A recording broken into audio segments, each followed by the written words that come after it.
Let's upgrade ourselves and learn Ansible in 20. Nggak bisa bahasa Inggris. Seriously? Di 2021? Anyway, gue akan jelaskan mengenai Ansible menggunakan bahasa Indonesia. Jadi, lu masih tetap bisa upgrade diri lu dan lu gak punya alasan lagi. Jadi, tonton terus video ini sampai habis. Seperti biasa, gue akan coba jelaskan sesimpel mungkin supaya teman-teman bisa mengikuti dengan mudah.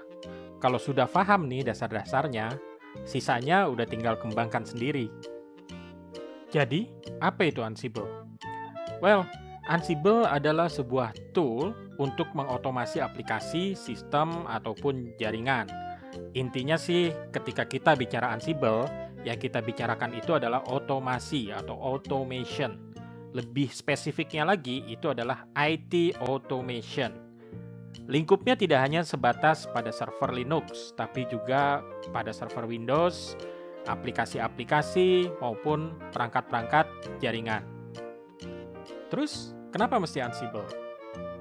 Well, contohnya gini nih. Misalnya lu adalah sistem administrator, ya kan? Kemudian lu memaintain satu server Linux, katakan. Nah, terus somehow lu harus ngerubah nih settingan DNS di server itu. Ya gampang sih sebetulnya, lu tinggal login, kemudian tinggal lu edit tuh etcresolve.com. File itu tuh tinggal lu edit, masukin settingan baru DNS-nya. Setelah itu, lu tinggal restart service network-nya. Ya kan? Gampang dong. Gimana kalau dua server? Ya, gampang, sama aja. Lu login ke server 1, server pertama, kemudian lu update atau edit etcresolve.conf-nya, taruh settingan DNS yang baru di situ, kemudian lu restart service network-nya di server pertama itu. Setelah itu lu tinggal login ke server kedua, edit etcresolve.conf-nya, kemudian lu restart deh network service-nya di server kedua. Beres, no problem, easy, gampang. Kalau servernya 3, nah ini nih mulai ngeselin, tapi masih gampang. Ya udah, masuk aja ke server pertama, login, ya kan, edit tuh etcresolve.conf-nya, pasang konfigurasi domain DNS yang baru, restart service network-nya. Setelah itu login ke server kedua, update etcresolve.conf-nya, taruh konfigurasi DNS yang baru ya, kemudian restart network service-nya, terus masuk ke server ketiga, in the brain. Mulai ngeselin, tapi masih gampang. Nah, kalau servernya banyak gimana bro? Lu punya 10? Ya, masih manageable sih dengan cara yang sebelumnya.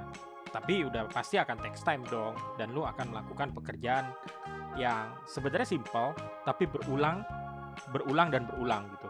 Dan gak cuman itu pasti akan makan waktu. Apalagi kalau lu punya server yang lumayan banyak, lumayan besar. Nah, gimana tuh? Nah, inilah gunanya Ansible. Jadi, lu nggak perlu tuh namanya ngupdatein server lu satu. Nggak perlu lagi. Lu cukup taruh namanya Ansible Control Node, ya kan? Lu rubah konfigurasinya di situ. Kemudian lu suruh tuh Ansible, hey Ansible, update nih konfigurasi ke setiap server yang gue punya. Udah tuh, nanti si Ansible tinggal ngupdatein semua server yang ada di listnya dia. Sebetulnya Ansible ini bukan satu-satunya tools yang bisa ngelakuin hal-hal seperti itu. Tapi yang membedakan dengan tools lain itu adalah Ansible itu agentless. Artinya dia nggak perlu, misalnya kita mau manage server Linux, ya kan? Nggak perlu tuh di server Linuxnya kita install sesuatu yang khusus untuk Ansible. Nggak perlu. Kita hanya perlu untuk install memastikan bahwa ada SSH di sana dan kita bisa connect ke SSH itu. And that's it. Nggak perlu namanya install agent atau aplikasi kecil khusus untuk Ansible, udah nggak perlu. Nah, ada banyak sekali istilah-istilah di Ansible, tapi ini adalah istilah-istilah yang lu wajib tahu. Pertama, itu adalah control node. Control node ini adalah mesin di mana Ansible diinstal. Kemudian ada manage node. Manage node ini target dari control node, yaitu semua infrastruktur yang dikontrol oleh control node, ya kan? Kemudian inventory itu sebenarnya cuma daftar server, daftar infrastruktur yang akan di-manage oleh control node. Kemudian playbook. Playbook ini adalah daftar perintah atau daftar komen yang berbentuk formatnya itu dalam format YAML. Ya. Nah, istilah-istilah ini jangan lu terjemahin ke bahasa Indonesia, pakai aja bahasa Inggris. Jadi ketika lu mendengar istilah-istilah ini di luaran sana, lu tahu bahwa ini loh artinya gitu. Nah, sekarang kita akan mulai praktek. Jadi prakteknya adalah kita akan menginstall Docker di Ubuntu server menggunakan Ansible, ya kan? Loh, kenapa install Docker? Padahal kita baru belajar Ansible. Ya, soalnya video gue sebelumnya itu adalah install Docker di Ubuntu server, ya kan? Jadi untuk proses manualnya itu lu tinggal refer ke video sebelumnya. Kemudian ke depan itu gue akan bahas mengenai Kubernetes. Ya, kemungkinan besar gue akan bahas mengenai Kubernetes dan gue akan bahas gimana caranya Ansible, Docker, and Kubernetes itu bisa bekerja sama dengan baik.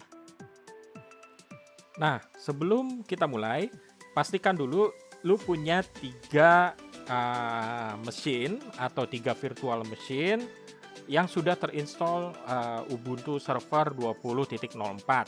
Jadi nantinya 3 mesin ini, 3 virtual server ini atau virtual mesin ini, itu satu akan berperan sebagai control node dan 2 akan berperan sebagai manage node. Pastikan juga antara ketiga mesin ini bisa saling ping ya, bisa saling mengenali satu sama lain. Ya simpelnya sih lu bisa ping aja ke 2 server yang lainnya gitu. Oke, langsung aja kita siapkan dulu control node-nya. Di control node sebenarnya hal pertama itu adalah install Ansible dulu.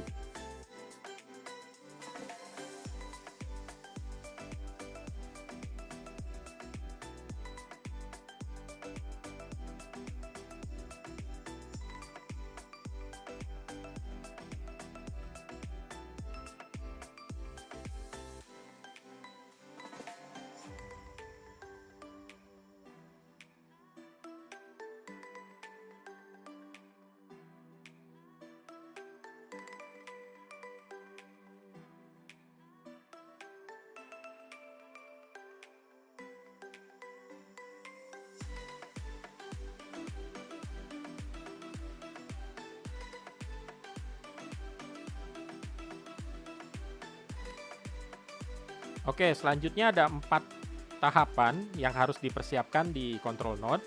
Yang pertama adalah folder tempat kita bekerja. Biasanya sih kalau gua taruh di home ya. Jadi biar konfigurasi aslinya itu masih bisa tetap di foldernya Ansible yang asli. Sementara kita akan kerja, modifikasi dan lain-lain itu di folder kerja kita di home. Kemudian kita perlu edit juga nih konfigurasi ini. Alokasi atau lokasi hostnya, host filenya atau inventory-nya. Kemudian kita juga perlu mendisable host key checking. Ini hanya untuk keperluan training ini atau praktikum ini. Kemudian yang terakhir kita akan mendaftarkan manage servers kita di inventory ya atau di host file tadi. Nah, yang terakhir itu adalah install SSH pass di control node. Kita copy dulu default foldernya Ansible ke home. Nanti kedepannya kita akan kerja di folder home ini.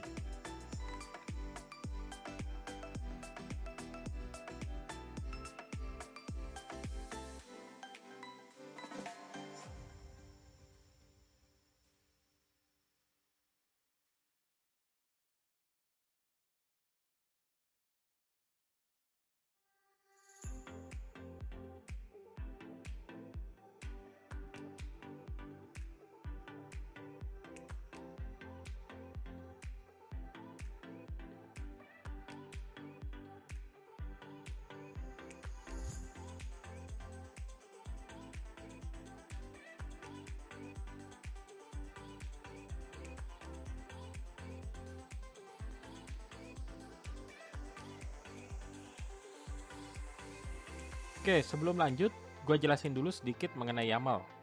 Jadi YAML itu adalah gimana caranya sebuah data itu ditulis supaya gampang dibaca oleh manusia dan oleh mesin. Ini lebih gampang nulisnya ketimbang kita nulis JSON, ya format JSON misalnya. Dan lebih sulit dijelaskan ketimbang dipraktekkan. Jadi langsung aja gue tunjukin gimana caranya. Nah, pertama itu untuk host file, karena kita akan konfiguri host file atau inventory file dulu, baru nanti playbook di agak akhir. Jadi untuk penulisan host file itu ternyata harus menggunakan format YAML di Ansible yang saya install. Nah, gimana cara penulisannya? Biasanya sysadmin itu punya satu grup besar yang disebut dengan all. Bukan disebut sih, yang dikasih nama all. Jadi grup hostnya itu namanya all, besar. Semua host itu masuk ke dalam grup ini. Tapi di dalam grup ini itu ada host-host yang ada subgroup lain, dan ada host-host yang tidak masuk ke dalam subgroup yang lain. Oke, kita tulis. Nah, pertama kita harus definisikan dulu hostnya, ya. Kedua kita definisikan children-nya. Oke, begini nih. Host-host ini adalah host-host yang tidak termasuk dalam grup anak. Contoh misalnya penulisannya sekali lagi pakai spacebar 2 kali, jangan pakai tab. Contoh misalnya adalah mail.example.com. Jangan lupa titik 2 di belakang, karena bisa jadi di dalam host ini ada variabel khusus untuk host tersebut. Oke, atau kita bisa juga taruh IP address-nya.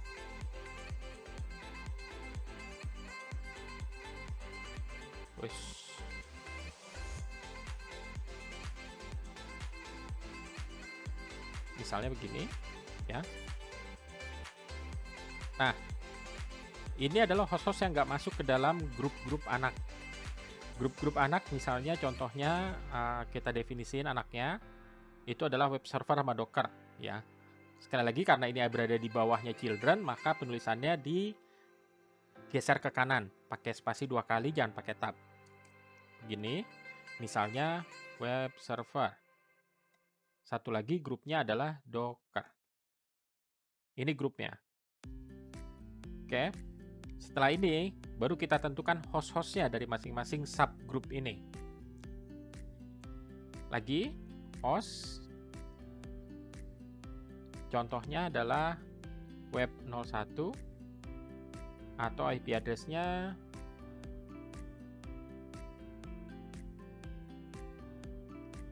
misal, ya. Kemudian host Docker kita tentukan.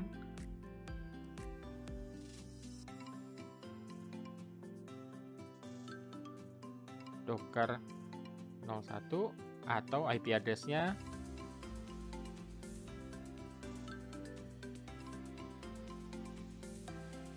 misalnya seperti ini, ya. Oke, nah di host Docker itu kita misalnya di server Docker 01 dan server Docker yang lainnya itu punya username yang berbeda misalnya. Nah, kita bisa definisiin nih masing-masing konfigurasi untuk masing-masing server. Contoh misalnya ini login name sama passwordnya beda, maka bisa begini.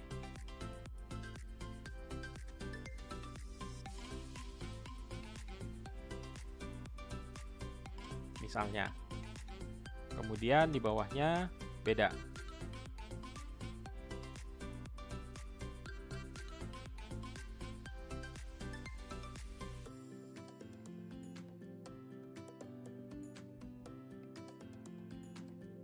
Misalnya begini, ya. Nah, tapi di video kali ini itu sebenarnya username sama passwordnya sama persis untuk setiap server Docker. Ini maksudnya username password login ya, login ke servernya ya. Jadi kita bisa sederhanakan sebetulnya perintah ini dengan cara kita gunakan global variable untuk host. Maka posisinya harus sejajar dengan host. Posisinya harus sejajar dengan ini, ya. Kita bikin langsung aja.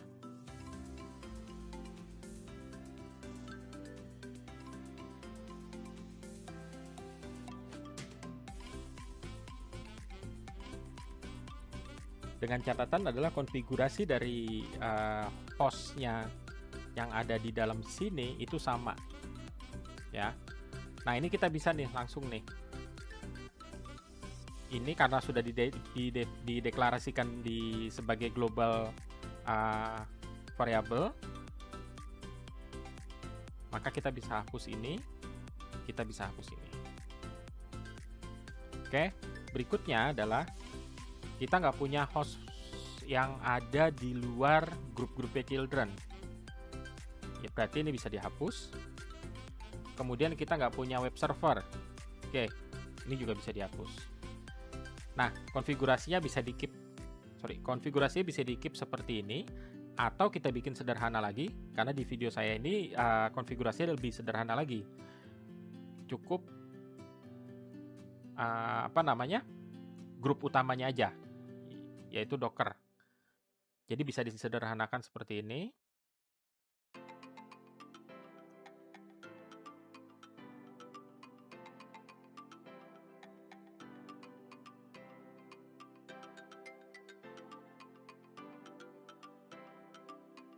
Dah. Jadi file inventory. Tinggal di save sebagai host file.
Nah, sekarang waktunya membuat playbook di control node, ya kan?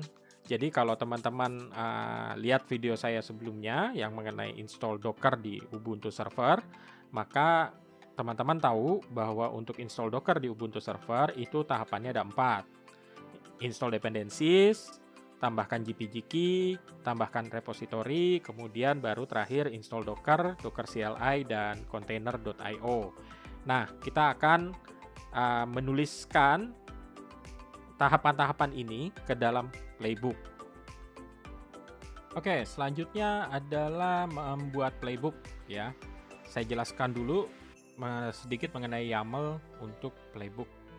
Ya, seperti yang teman-teman udah tahu bahwa untuk install Docker itu tahapannya adalah seperti ini. Ya, sudah dijelaskan tadi. Kemudian gimana caranya tahapan ini dibikin ke dalam sebuah playbook. Jadi playbook itu sebenarnya adalah kumpulan dari perintah-perintah yang harus dilakukan di manage host atau di target host, ya. Simpelnya sih gini deh, strukturnya itu sebenarnya seperti ini. Pertama harus ada -3 ini. Kemudian kita harus definisikan grup pertama dari perintah yang akan kita lakukan. Nah, kalau saya tadi karena install Docker, jadi grupnya akan saya kasih nama install Docker. Ada grup lain nggak? Ada. Namanya apa? Misalnya install web server. Ini cuman contoh ya. Nah, berikutnya kita tentukan host-hostnya. Host. Tadi untuk install Docker berarti of course hostnya adalah grup Docker di file inventory. Tadi namanya adalah Docker.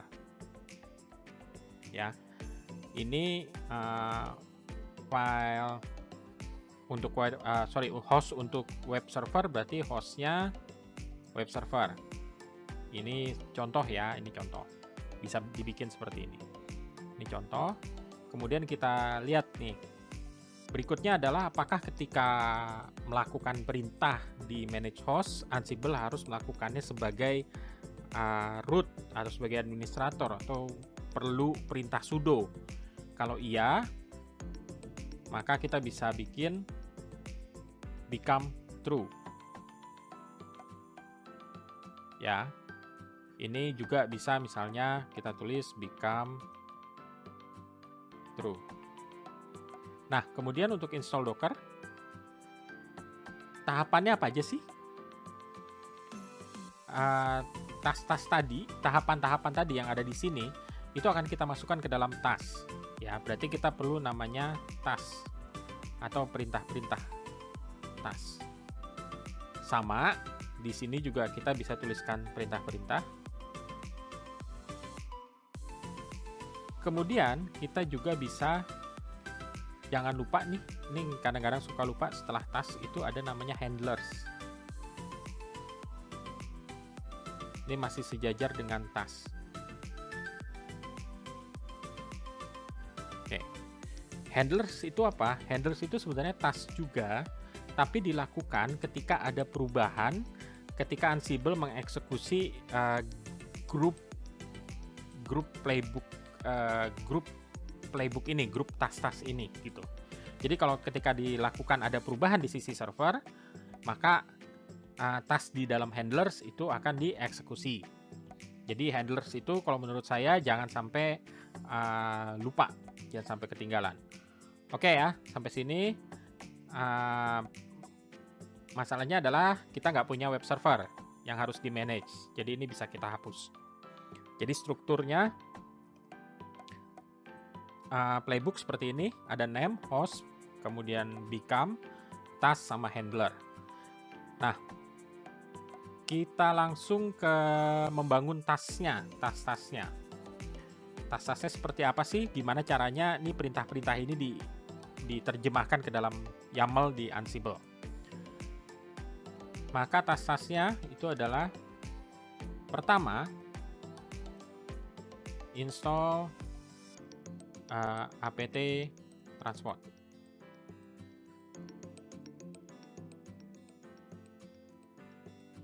Oke, aplikasi yang akan dipakai adalah apt buat menginstalnya. Tadi karena become berarti become-nya sama dengan true, berarti perintahnya adalah sudo apt. Ya, oke. Kemudian dari sini nama aplikasinya apa? Nama aplikasinya adalah apt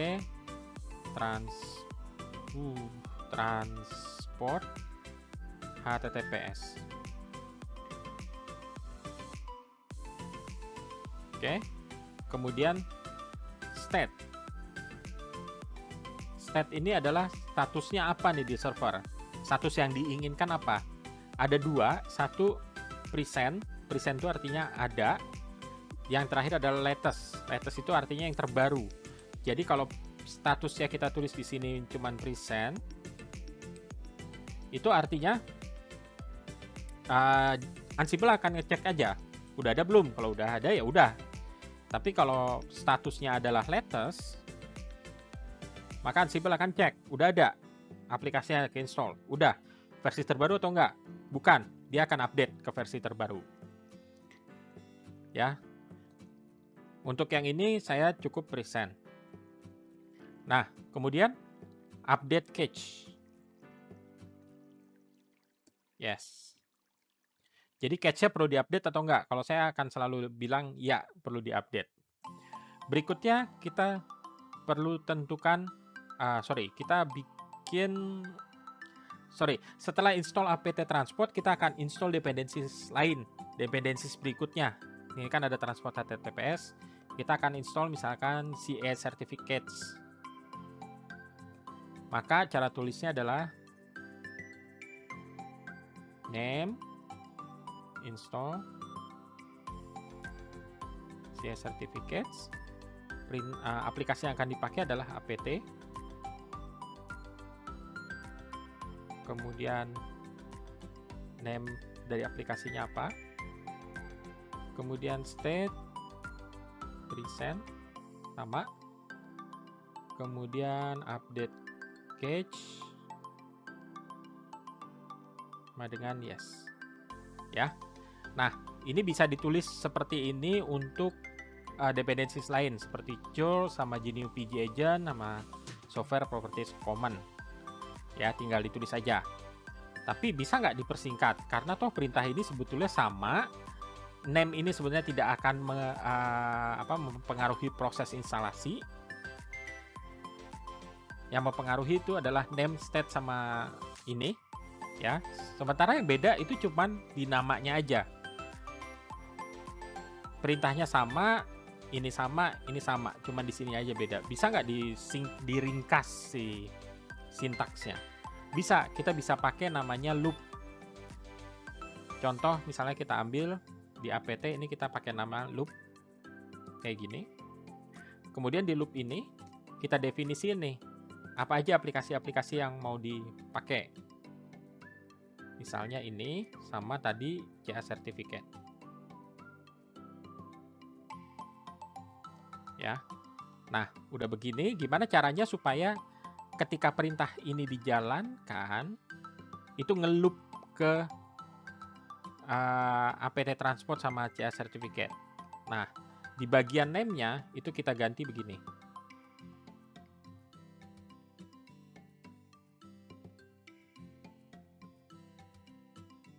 Dah, selesai. Dia akan ngeloop sendiri berdasarkan jumlah item yang ada di dalam loop ini. Ya, ininya kita bisa ganti jadi install dependencies.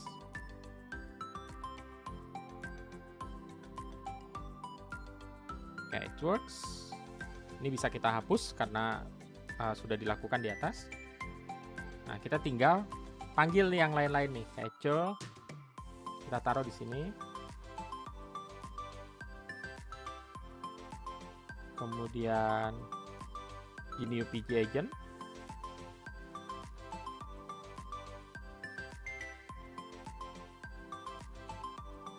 Sama apalagi tadi? Software properties common.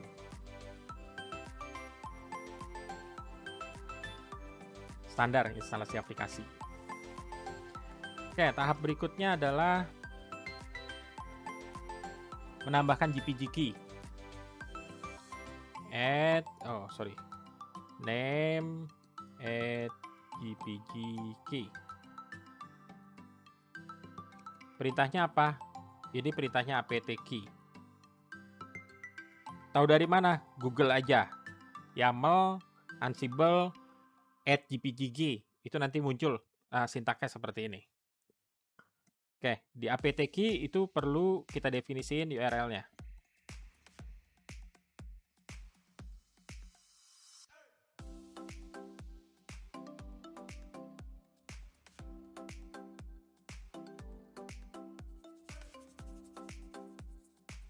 Oke,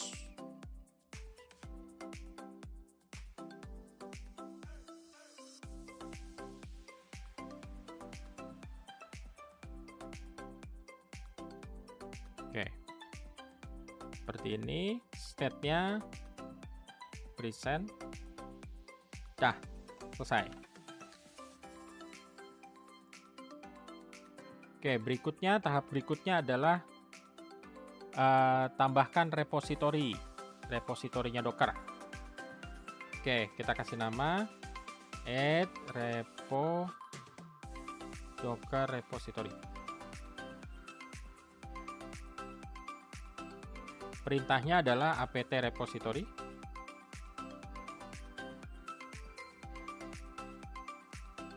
Reponya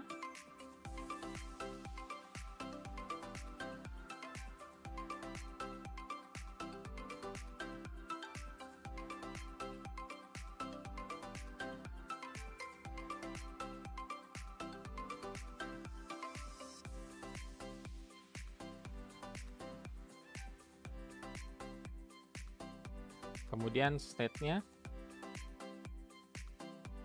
reset.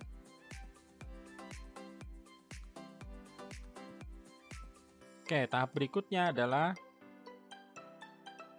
install Docker, Docker CLI, dan Container IO. Oke, ini karena install aplikasi, ya, sama dengan yang di atas, kita copy aja. Sama dengan install dependencies, kita copy aja. Ganti dikit lah.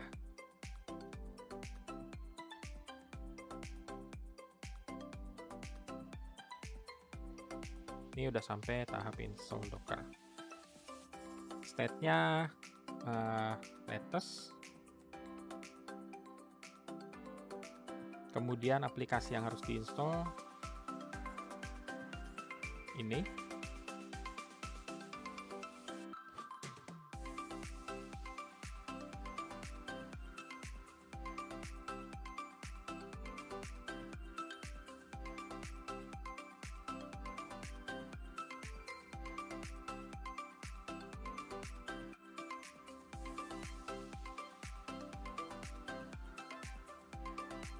Sorry, ini Dockernya Docker CA Community Edition. Kemudian Docker CA CLI begini. Kemudian container IO itu adalah container d.io. Oke, kelar. Install Dockernya, perintahnya sudah kelar. Tinggal yang terakhir adalah menyalakan servisnya si Docker, nge-start servisnya si Docker. Jadi kita bilang start Docker service. Service name-nya apa? Docker.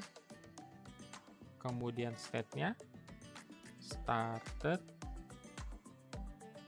enabled, yes. Oke, selesai. Nah, sekarang tinggal handlersnya. Handlersnya tadi seperti saya sudah jelaskan bahwa kalau ada ketika task di atas ini dieksekusi, kemudian ada balikan apapun itu dari server ke Ansible yang menandakan ada perubahan di sisi server, maka task di dalam handlers itu akan dilaksanakan. Ya. Jadi kita bisa kasih nama, misalnya name-nya restart Docker. Service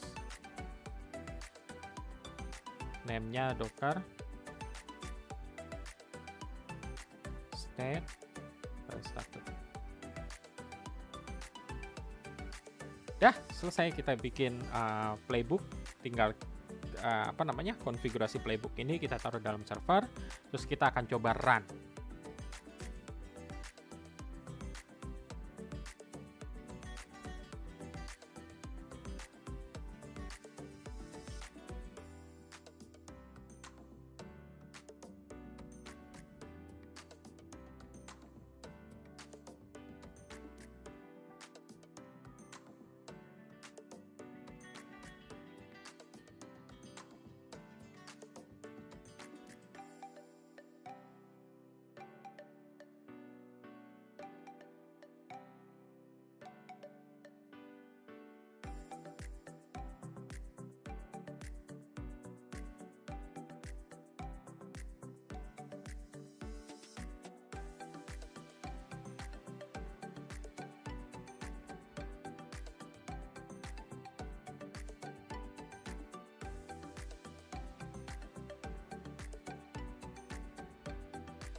Nah, sekarang kita coba persiapkan manage node pertama kita. Di saya namanya Docker Dash 01, ya kan. Ini adalah server Docker pertama kita yang akan kita configure. Pastikan dulu bahwa server ini bisa terhubung di jaringan dengan control node tadi. Ya, simpelnya sih bisa ping lah ke control node-nya bisa ping ke Docker 01 node. Kemudian kita perlu setting disable sudo password prompt setelah login. Ini apa ya? Jadi gini. Setelah kita login ke server Linux, ya, kemudian kita melakukan perintah sudo, itu biasanya kita ditanyakan password lagi, ya kan? Nah, settingan ini itu perlu dirubah supaya kalau kita lakukan perintah sudo itu tidak akan ditanyakan lagi passwordnya. Karena Ansible itu nanti kita akan banyak bekerja menggunakan sudo, artinya Ansible itu akan bekerja menggunakan sudo. Tapi ketika si server itu menanyakan password, Ansible nggak bisa ngejawab nih. Atau kita juga nggak bisa menginterrupt si Ansible untuk masukin password sudo-nya. Jadi ini perlu kita disable.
Nah, sekarang di control node di mesin yang tadi kita install Ansible, mesin pertama tadi, kita akan suruh Ansible untuk jalanin playbook yang udah kita bikin. Kemudian Ansible itu akan nyuruh server Docker pertama kita tadi, Docker 01, untuk install Docker di dalam servernya.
Sukses nggak? Sama nggak sama yang saya rekam?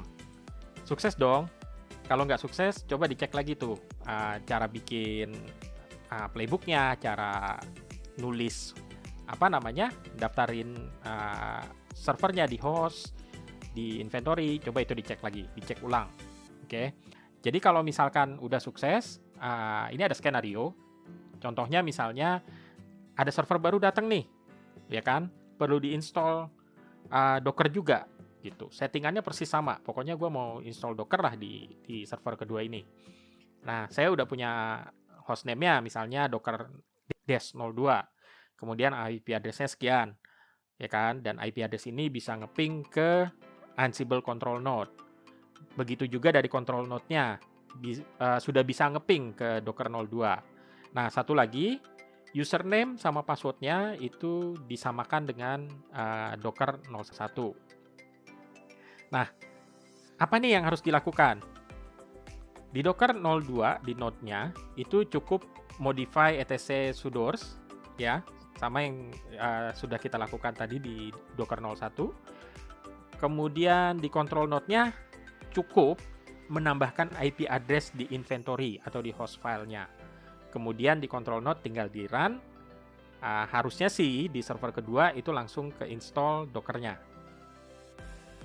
Langsung aja kita coba ya.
Jangan lupa nih di control node-nya kita tambahkan IP address server Docker 02 tadi di inventory file atau di host file, ya kan? Setelah itu baru jalankan playbook-nya pakai perintah yang sama tadi.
Gimana? Sukses nggak? Sukses dong. Kalau masih belum sukses, coba dicek lagi tuh. Ditonton lagi nih video dari awal sampai akhir. Lu cek lagi tuh sintaksnya, titik komanya, kemudian spasi-spasinya. Ingat, YAML itu nggak pakai tab. YAML itu pakai spacebar atau pakai spasi. Kalau udah sukses, itu artinya lu udah bisa Ansible nih. Dasar-dasar Ansible udah bisa, lu udah paham. Dan kalau lu disuruh install Docker, kalau lu ada server baru, terus lu disuruh install Docker di server baru itu, lu udah tahu nih apa yang harus lu lakukan. Mau servernya 1, mau servernya 5, mau servernya 10, lu udah tahu apa yang lu harus lu lakukan. Masih belum ngerti juga, gua jelasin. Jadi di server barunya itu, pertama lu install dulu Ubuntu servernya 20.04 ya, atau Ubuntu server lah. Setelah itu lu pastikan user sama passwordnya sama. Kemudian lu pastikan juga IP address-nya bisa di ping ke control node, maupun control node bisa ping ke IP-nya server baru, ya kan? Terus lu rubah tuh tadi yang file tadi itu etc sudoers ya, lu edit, lu rubah. Udah tuh, habis itu lu pasang di rack servernya, lu konekin, pasang di rack server, nyalain semua, daftarin IP-IP tadi itu di control node. Habis itu tinggal di run playbooknya. Otomatis dia tuh nanti Ansible akan nyuruh server baru tadi itu untuk install Docker. Gampang kan? Nah, oke. Kayaknya udah dulu video kali ini. Terima kasih udah mau nonton dari awal sampai akhir. Jangan lupa di like, di subscribe, dan bagi-bagi ilmu lah ke teman-teman yang lain dengan cara men-share video ini. Thank you guys. See you next video.